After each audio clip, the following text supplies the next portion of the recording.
Que ce fut dur pour l'équipe de France ce soir. Le marathon est enfin lancé, et de la pire des manières. Pour le premier de ces 4 matchs de Ligue des Nations prévus en 10 jours par l'UEFA, l'équipe de France est inclinée face au Danemark 2-1. D'un Christian Eriksen titulaire et d'un Cornelius en mode super sub. Positionnés dans leur désormais habituel 3-5-2 avec le trio Benzema-Mbappé soutenu par Griezmann, les Bleus sont certes montés en puissance au Stade de France face à un bloc bas bien regroupé et très discipliné, mais sont surtout tombés sur un très gros os bas bien regroupé et bien décidé à gâcher la partie à Saint-Denis. Hormis une petite frayeur en début de match, quand Maëlle a fallu profiter de la passivité de Varane puis Koundé pour reprendre un service de Dolberg avant de voir son tir s'écraser sur l'extérieur du poteau de Lloris à la 4e minute, les Danois n'ont jamais vraiment pu déstabiliser la France en première période. D'un autre côté, les tricolores ont aussi eu du mal à prendre à revers la Danish Dynamite en première période.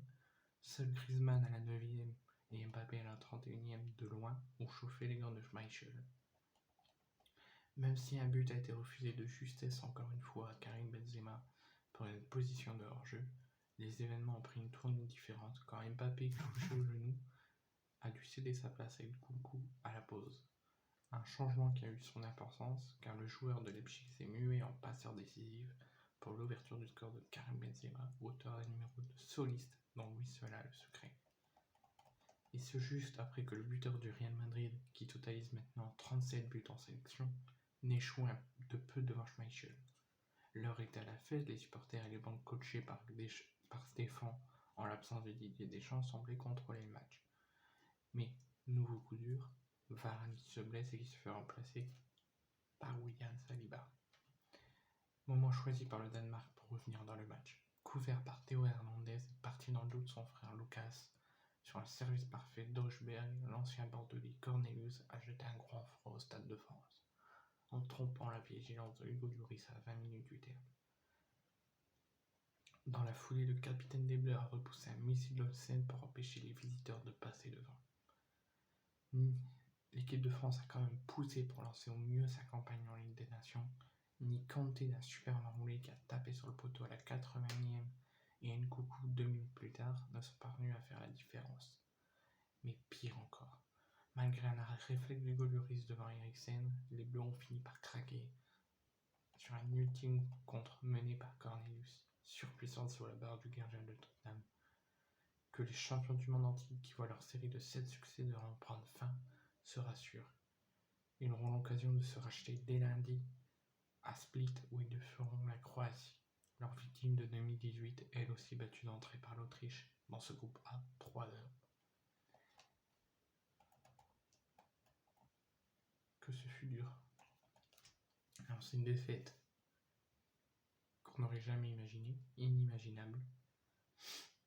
Même moi, je n'aurais jamais imaginé qu'on puisse perdre dès la première journée d'une compétition, et surtout au Stade de France. Mais le Danemark a très bien joué. Les Bleus ont été énormément en difficulté, mais n'a jamais abandonné. Mais le Danemark était encore devant. Donc je suis très déçu. J'ai envie de mettre une victoire ce soir pour bien lancer cette campagne, sachant qu'on vient de gagner le titre de la Ligue des Nations la saison passée. Je suis très déçu. La France a été beaucoup en complications, en difficulté ce soir. Le Danemark un petit peu moins, ils ont beaucoup attaqué.